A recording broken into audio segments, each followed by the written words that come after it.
Hello दोस्तों, क्या हाल है। तारीख आज 22 जुलाई, दिन शनिवार, हिंदी तिथि चतुर्थी। और आइए बात करते हैं आज के मुख्य समाचार में देश भर की तमाम बड़ी खबरों पर नजर डालते हैं। देखिए, एक तो आज 70,000 युवाओं को पीएम मोदी नियुक्ति पत्र सौंपेंगे। रोजगार मेले का आयोजन होगा हमारे देश में अलग अलग राज्यों में 44 स्थानों पर। और वीडियो कॉन्फ्रेंसिंग के जरिए प्रधानमंत्री शनिवार को देश के नव नियुक्त युवाओं को नियुक्ति पत्र देंगे। ये नियुक्ति पत्र अलग अलग डिपार्टमेंट में दिए जाएंगे नौकरियों के तौर पर, जिसकी जानकारी भी आप देख सकते हैं। पीएम मोदी ने कहा कि वर्क फोर्स को स्किल्ड बनाना वक्त की जरूरत है। अब तक 1.25 करोड़ युवाओं को प्रशिक्षित किया गया। अच्छा, और एक अच्छी खबर ये दोस्तों की दुबई, फ्रांस, अमेरिका के बाद अब आप श्रीलंका में भी रुपये से लेन देन कर पाएंगे। भारतीय रुपया फर्राटे से दौड़ेगा पड़ोसी देश श्रीलंका में। सरकार ने प्रमाणित करेंसी का दर्जा दे दिया है। दरअसल श्रीलंका के राष्ट्रपति विक्रम सिंघे भारत आए हुए हैं और उन्होंने अपने इस भारत दौरे के दौरान प्रधानमंत्री नरेंद्र मोदी के साथ मिलकर कई बड़े फैसले लिए। श्रीलंका में भारतीय रुपया और यूपीआई भी इस्तेमाल होगा। श्रीलंका के राष्ट्रपति बोले कि पीएम मोदी के नेतृत्व में भारत तरक्की कर रहा है। तो वहीं हमारे देश के प्रधानमंत्री ने भी श्रीलंका के राष्ट्रपति से कहा कि मुसीबत के समय हम आपके साथ हैं। राष्ट्रपति विक्रम सिंघे 2 दिन भारत दौरे पर हैं और इस दौरान उन्होंने गौतम अडानी से भी मुलाकात की और भी कई हमारे देश के बिजनेसमैन से बातचीत की। दोनों के बीच Colombo port, west container terminal, solar और ग्रीन एनर्जी के डेवलपमेंट पर भी चर्चा हुई। तो अच्छी बात यह है कुल मिलाकर के श्रीलंका में अब यूपीआई पेमेंट भी हो पाएगा, है ना। और अगली बड़ी खबर देखिए, डेंगू बीमारी को लेकर WHO ने चेतावनी जारी की और कहा कि इस साल ये बीमारी सारे रिकॉर्ड तोड़ सकती है। खास करके अभी बारिश के मौसम में मच्छरों के चलते इस बीमारी का प्रभाव इतना ज्यादा बढ़ सकता है कि हर साल के रिकॉर्ड टूट सकते हैं और इसीलिए जितना हो सके सावधान रहें, बेहतर है। अच्छा, खबर है कि सुप्रीम कोर्ट में राजस्थानी भाषा को 8वीं अनुसूची में शामिल करने की याचिका लगाई गई थी, लेकिन उस जनहित याचिका को सुप्रीम कोर्ट ने खारिज कर दिया। अच्छा, वही देखिए दोस्तों, G20 श्रम और रोजगार मंत्रियों की बैठक में शामिल हुए पीएम मोदी। कहा रोजगार का मुख्य चालक बन गई है टेक्नोलॉजी और दुनिया के दूसरे देशों को भी टेक्नोलॉजी पर फोकस करने की जरूरत है। 56 दुकान पर G20 देश के विदेशी मेहमानों का डिनर हुआ। इंदौरी सेव चक्की मंत्री भूपेंद्र यादव सिलावट पहुंचे और वीडियो मैसेज में पीएम मोदी बोले कि स्किल भविष्य का मंत्र है। एमपी के इंदौर में ये G20 समिट के तीसरे दिन कुछ यूं क्षण रहे। अच्छा, गोफर्स्ट कंपनी के ग्राहकों के लिए अच्छी खबर है। एयरलाइंस को उड़ान शुरू करने की शर्त अनुमति दे दी है। विमानन नियामक की तरफ से कहा गया है कि गोफर्स्ट कंपनी अपने 15 विमानों और 114 दैनिक उड़ानों के साथ अपना संचालन फिर से शुरू कर सकती है। बड़ी खबर देखिए, आपदा में अगर किसान भाई लोगों की फसल बेकार हुई तो अब उन्हें ज्यादा मुआवजा मिलेगा। केंद्र सरकार की तरफ से नियमों में बदलाव किया गया और अब ऐसे में किसानों को कितना लाभ होगा तो देखिए जरा। एक तो सरकार ने असिंचित क्षेत्र में मुआवजा राशि को 6,800 से बढ़ाकर 8,500 रुपए प्रति हेक्टेयर कर दिया है और इसके अलावा सिंचित क्षेत्र में मुआवजा राशि को 13,500 से बढ़ाकर 17,000 रुपए प्रति हेक्टेयर कर दिया है। अच्छा, इसके अलावा भी किसान भाई लोगों के हित में केंद्र सरकार ने कुछ और फैसले लिए और इन नियमों में बदलाव किया, जिनकी जानकारी आप स्क्रीन पर थोड़ा सा वीडियो को पॉज करके देख सकते हैं, क्योंकि अभी मैं एक को बोलूंगा तो बहुत ज्यादा समय लग जाएगा ना। चलिए फिलहाल देखें आप अगली बड़ी खबर। हमारे देश के ट्राई यानी कि telecom regulatory authority of India ने भी आर्टिफिशियल इंटेलिजेंस यानी AI को रेगुलेट करने की सिफारिश की और कहा कि AI का प्रभाव टेलीकॉम तक ही सीमित नहीं है। यहाँ तक कि ट्राई ने तो AIDAI के गठन का सुझाव भी दिया भारत सरकार को, यानी artificial intelligence and data authority of India बनाना चाहिए। भारत को मतलब इसका गठन करना चाहिए ताकि AI को रेगुलेट किया जा सके और इसके गलत प्रभावों से बचा जा सके। अच्छा, टेक्नोलॉजी की बात हो रही है तो तकनीक से जुड़ी एक और बड़ी खबर देखिए। स्मार्ट वॉच में मोबाइल कनेक्ट किए बिना आप व्हाट्सएप चला पाएंगे, क्योंकि फेसबुक की जो मेटा कंपनी है उसने गूगल वियर OS के लिए अलग से व्हाट्सएप ऐप लॉन्च कर दिया है। यहाँ तक कि व्हाट्सएप के वॉइस मैसेज का भी यूज कर पाएंगे आप, टेक्स्ट चैट के अलावा भी, है ना। अच्छा, खबर है कि 28% GST गेमिंग पर लागू करने के बाद अब जो गेमिंग सेक्टर से जुड़ी कंपनियों के जो इन्वेस्टर्स हैं, निवेशक हैं, उन्होंने पीएम मोदी को लेटर लिखा और कहा कि 1100% तक बढ़ जाएगा टैक्स का बोझ। इस फैसले पर दोबारा से विचार करें। अच्छा, कल ही पश्चिम बंगाल के हावड़ा मार्केट में एक बड़ा हादसा हो गया। भीषण आग लगने से 800 से 1000 दुकानें जलकर राख हो गई। मार्केट में 5000 से ज्यादा दुकानें, जिनमें से लगभग 1000 दुकानें जल गई। आग पर काबू पाने के लिए 12 दमकल की गाड़ियां मौके पर पहुंची, तब जाकर कई घंटों बाद आग पर नियंत्रण पाया जा सका। लाखों करोड़ों रुपयों का नुकसान हो गया इस दुर्घटना से। और महाराष्ट्र के रायगढ़ में जो कल लैंडस्लाइड हुआ था, उसमें 4 लोगों की तो सेम डे मौत हो गई थी। 100 से ज्यादा लापता थे। इस पर भी आंकड़ा काफी ज्यादा बढ़ चुका है। देखिए आप, रायगढ़ हादसे में अब तक 21 लोगों के शव बरामद हो चुके हैं। 114 लोग अभी भी लापता बताए जा रहे हैं। लगातार 24 घंटे बाद भी रेस्क्यू ऑपरेशन जारी है। अच्छा, आम आदमी को महंगाई से राहत देने के लिए देखिए केंद्रीय राज्य मंत्री का कहना है कि महाराष्ट्र व मध्य प्रदेश से टमाटर की आवक बढ़ेगी तो जल्द ही टमाटर लोगों को सस्ता मिलेगा। इसके अलावा देखिए मेडिकल सेक्टर से जुड़े सरकार ने कुछ बड़े फैसले लिए हैं। केंद्रीय अस्पतालों को केवल जेनेरिक दवाएं लिखने का ही निर्देश दिया। PMBJK यानी प्रधानमंत्री भारतीय जन औषधि केंद्रों पर भी हमारे देश के स्वास्थ्य मंत्री मनसुख मंडाविया का कहना है कि 10,000 से भी ज्यादा नए प्रधानमंत्री जन औषधि केंद्र खोले जाएंगे आम आदमी को सस्ती दवाइयां उपलब्ध कराने के लिए। ऑलरेडी जून महीने तक हमारे देश में 9,512 PMBJK खुल चुके हैं। अच्छा, दवाइयों को लेकर एक नियम भी बदल दिया है। अब बिना पर्चे के केमिस्ट नहीं बेच सकेंगे दवा। दिल्ली सरकार की तरफ से मेडिकल स्टोर्स को आदेश जारी किया गया, जब तक डॉक्टर की पर्ची नहीं होगी आपके पास तब तक मेडिकल दुकान वाले दवाइयां नहीं देंगे आपको। क्योंकि दिल्ली की केजरीवाल सरकार ने आदेश जारी कर दिया, केमिस्ट यानी मेडिकल शॉप वाले बिना प्रिस्क्रिप्शन दवा नहीं बेच पाएंगे और अगर ऐसा कर दें तो उनका लाइसेंस रद्द कर दिया जाएगा, उन पर कार्रवाई की जाएगी। अच्छा, एक अच्छी खबर ये भी है कि दवा चिकित्सा उपकरणों की बिक्री और उत्पादन का ऑनलाइन अब लाइसेंस मिल सकेगा राष्ट्रीय सूचना केंद्र की मदद से। CDSCO ने ऑनलाइन डिजिटल प्लेटफॉर्म तैयार कर लिया है, जिससे कि मान लीजिए कोई कंपनी या कोई व्यापारी दवा चिकित्सा उपकरणों की बिक्री करता है या उत्पादन करता है, तो इसके लिए उसको लाइसेंस ऑनलाइन मिल जाएगा, कहीं कोई सरकारी कार्यालयों के चक्कर नहीं लगाने पड़ेंगे, है ना। अच्छा खबर है कि संसद की कार्यवाही 24 जुलाई तक स्थगित कर दी गई। लोकसभा में फिर से मणिपुर मुद्दे को लेकर हंगामा हुआ। देश के रक्षा मंत्री राजनाथ सिंह बोले कि हम मणिपुर की हिंसा पर चर्चा करने के लिए तैयार हैं। वैसे मणिपुर में जो 2 महिलाओं के साथ निंदनीय शर्मनाक कृत्य किया, उस घटना से जुड़े भी 4 आरोपियों को गिरफ्तार कर लिया और 11 दिन तक ये मणिपुर पुलिस की कस्टडी में ही रहेंगे चारों आरोपी। ममता बनर्जी बोली कि बेटी बचाओ नारे का क्या हुआ। यहाँ तक कि ना सिर्फ हमारे भारत में बल्कि देखिए दोस्तों, इंग्लैंड की संसद में भी मणिपुर का मुद्दा उठा। ये तस्वीर जो आप देख पाओगे ये ब्रिटेन के निचले सदन की है, जहाँ सांसद फियोना ब्रूस ने मणिपुर का मुद्दा उठाया। सांसद ने कहा कि हिंसा में चर्च भी जलाए जा रहे हैं, 100 से ज्यादा लोग मारे गए। मणिपुर में 2 समुदायों के बीच 3 मई को शुरू हुई हिंसा अब भी जारी है। और जरा सोचिए अब हमारे भारत की कितनी किरकिरी हो रही है विदेशों में ऐसी शर्मनाक घटनाओं के चलते। जल्द से जल्द वाकई में मोदी सरकार को और मणिपुर की बीरेन सिंह सरकार को मिल करके इस पर सख्त एक्शन लेना चाहिए। अरे जरूरत पड़े तो आर्मी का साथ लो, इंडियन आर्मी को आदेश दे दो, सबका दिमाग ठिकाने लग जाएगा। क्योंकि हाल ही में जो घटना देखने को मिली महिलाओं के साथ, वो हर किसी का दिल दहला देने वाली घटना है। और इसीलिए सरकार को, प्रशासन को, सुप्रीम कोर्ट को और आर्मी को मिलकर इस मुद्दे पर गहनता से सोच विचार कर कोई त्वरित निर्णय लेना चाहिए। राइट, अगर आप भी मेरी बात से सहमत है दोस्तों, तो एक थम्स अप करके मुझे सपोर्ट कीजिएगा। फटाफट से एक लाइक कर दीजिए इस वीडियो पर। आपका एक लाइक मेरे लिए बहुत प्रेरणा का स्रोत बन सकता है। और एक छोटी सी गुजारिश आपसे ये भी है कि अगर आपने DLS न्यूज चैनल को अभी तक भी सब्सक्राइब नहीं कर रखा ना, तो कर लो, क्योंकि इस चैनल पर आपको देश के रोजाना के मुख्य समाचार और बड़ी खबरें एक साथ मिल जाते हैं। ठीक है ना, चलिए टाइम वेस्ट मैं आपका बिल्कुल नहीं करूंगा और सीधे ले चलता हूँ आपको अगली खबरों की तरफ। देखिए आप, बॉलीवुड से खबर आ रही दोस्तों की PM मोदी का रोल कर सकते हैं बॉलीवुड के बादशाह अमिताभ बच्चन। दरअसल बॉलीवुड की प्रोड्यूसर प्रेरणा अरोड़ा जो है, वो PM मोदी की बायोपिक बनाने का प्लान कर रही है, तो उसमें अमिताभ बच्चन आपको मोदी का रोल करते नजर आ सकते हैं। अच्छा, बड़ी खबर देखिए, राजस्थान में पेपर लीक करने वालों को होगी उम्र कैद। मिनिमम इनकम गारंटी वाला पहला राज्य बन चुका है राजस्थान राज्य। हर साल 15% बढ़ेगी सामाजिक सुरक्षा पेंशन भी। इन सभी मुद्दों को लेकर राजस्थान सरकार ने विधानसभा में विधेयक भी पारित कर दिए हैं। अच्छा, बड़ी खबर है, दिल्ली के मुख्यमंत्री अरविंद केजरीवाल ने भी बड़ी घोषणा कर दी है। अब आंगनबाड़ी कार्यकर्ताओं को प्रशिक्षण के लिए विदेश में भेजा जाएगा टीचर्स की तरह। अच्छा, भारतवासियों के लिए एक और अच्छी खबर है, भारत से ही जल्दी आप भगवान शिव शंकर भोलेनाथ से जुड़े कैलाश पर्वत के दर्शन करवाएंगे। सितंबर में सरकार की तरफ से नया रूट खोल दिया जाएगा। 1 महीने पहले उत्तराखंड में सरकार को एक नया व्यू पॉइंट मिला था इसका। बाकी इससे पहले इसके दर्शन करने के लिए चाइना जाना पड़ता था, लेकिन अब आपको चीन के तिब्बत में मौजूद कैलाश पर्वत के दर्शन भारत से ही करने का मौका मिलेगा, है ना। और वहीं देखिए, सीमा हैदर मामले से जुड़ी बड़ी खबर आ रही। सीमा हैदर ने राष्ट्रपति को दया याचिका भेजी और मीडिया से कहा कि मैं जेल में जिंदगी गुजार लूंगी, लेकिन पाकिस्तान तो फिर से कभी नहीं जाऊंगी। सचिन ही मेरी जिंदगी है। ATS के 2 दिन की पूछताछ के बाद सीमा हैदर को कल रिहा कर दिया गया। सीमा और सचिन दोनों वापस अपने घर आ गए और इस दौरान मीडिया कर्मियों ने जब उनसे बातचीत की,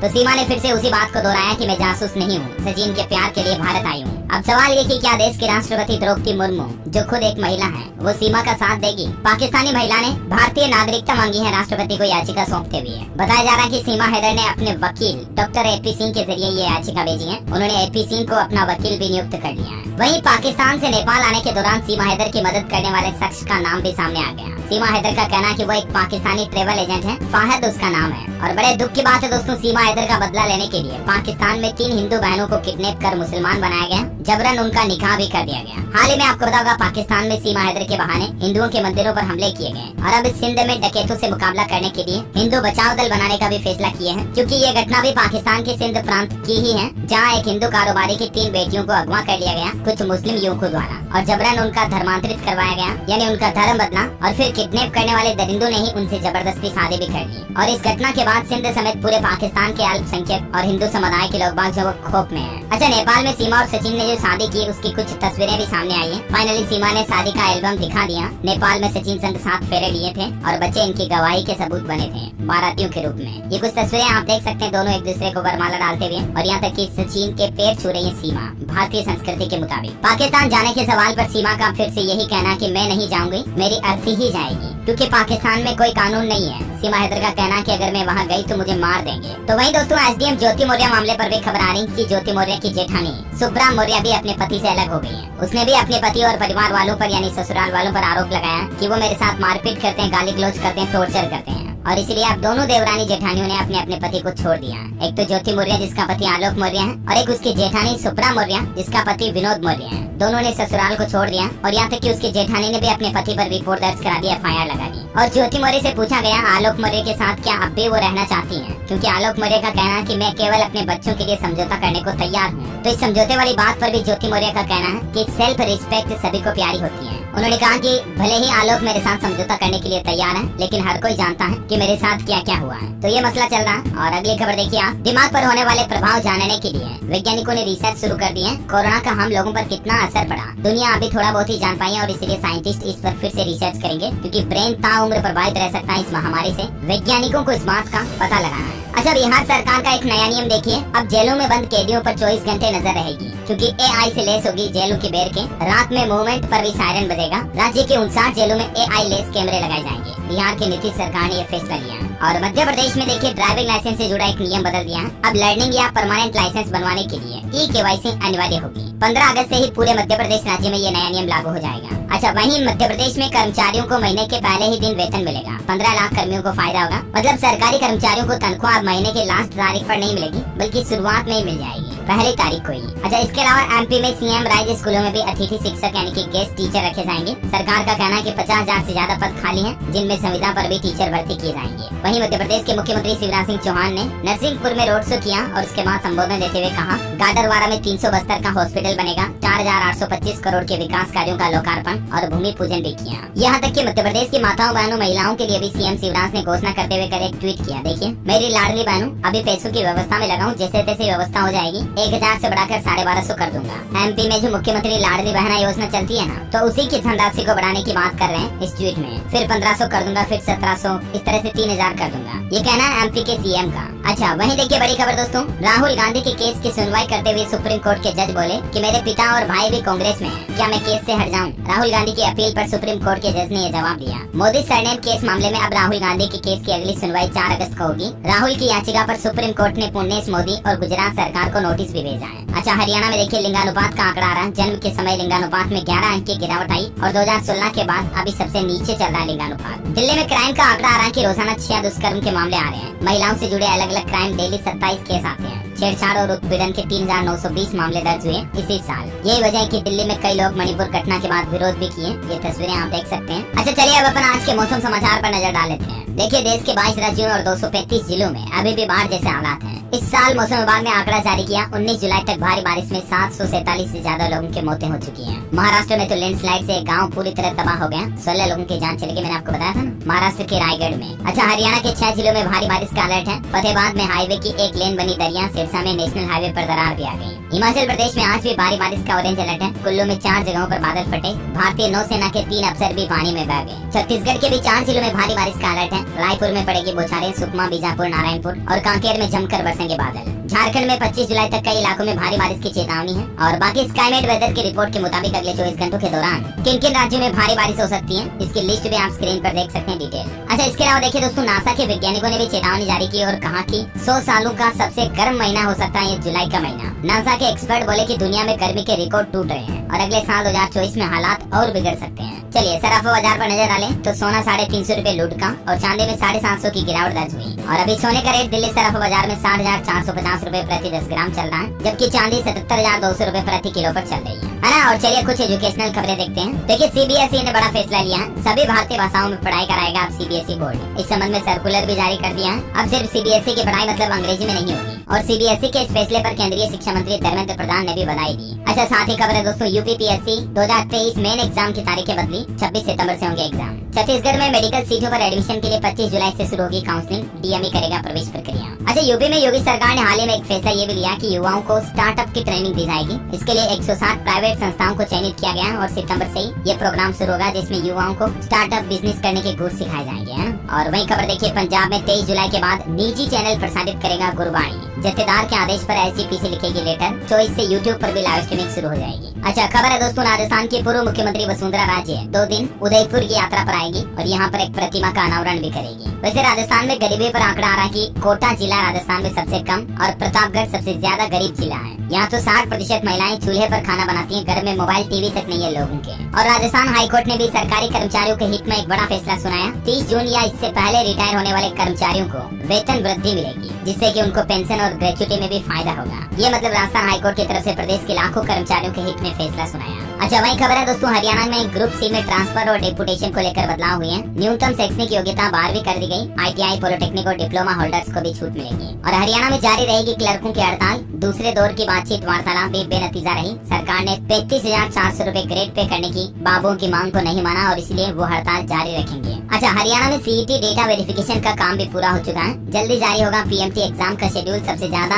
एक्स सर्विसमैन कैटेगरी में करेक्शन होगा। अच्छा वहीं बिहार में भी दोस्तों गरीबी का आंकड़ा आ रहा है कि 2.25 करोड़ लोग गरीबी रेखा से बाहर निकले। बिहार राज्य सरकार का कहना है कि राज्य में तेजी से संपन्नता बढ़ रही है। 18% गरीबी कम हुई। और बिहार में रेल कर्मियों ने प्रोटेस्ट भी किया। पुरानी पेंशन नीति लागू करने की मांग है इनकी। उत्तर प्रदेश में प्राथमिक स्कूलों के शिक्षकों को मिलेगा टैबलेट। मुख्यमंत्री ने 2,93,000 शिक्षकों को टैबलेट मुहैया कराने के निर्देश दिए। और प्रदेश के हर जिले में अभ्युदय कंपोजिट स्कूल भी खोले जाएंगे। ये भी योगी सरकार ने बड़ा फैसला लिया। अच्छा वही कानपुर में रोपे जाएंगे 31 लाख पौधे। 22 विभाग आज रोपेंगे 26 लाख पौधे। मंत्री नंदी पौधारोपण अभियान का शुभारंभ भी करेंगे। अच्छा बड़ी खबर है, हमारे देश के शिक्षा मंत्री धर्मेंद्र प्रधान और ऑस्ट्रेलियाई मंत्री ने मुलाकात की और कहा कि कृषि प्रौद्योगिकी पर मिलकर करेंगे काम। राजस्थान के जयपुर में 15 मिनट में 3 बार भूकंप के झटके महसूस हुए। कल सुबह मणिपुर राज्य में भी धरती हिली। राजस्थान में तो तीव्रता इसकी 4.7 थी और मणिपुर में भी ये भूकंप के बड़े झटके लगे, जहां तीव्रता 3.5 बताई जा रही है। अच्छा खबर है कि सेमीकंडक्टर सप्लाई चेन के लिए भारत जापान के बीच डील हुई। जापानी चिप कंपनियां अब हमारे देश में आने को भी तैयार है। डॉलर के मुकाबले रुपया थोड़ा कमजोर हुआ। 4 पैसे की गिरावट दर्ज हुई और अभी रुपया 81.97 चल रहा है। अच्छा रिलायंस इंडस्ट्रीज ने Q1 फाइनेंशियल ईयर 24 के रिजल्ट जारी कर दिए हैं।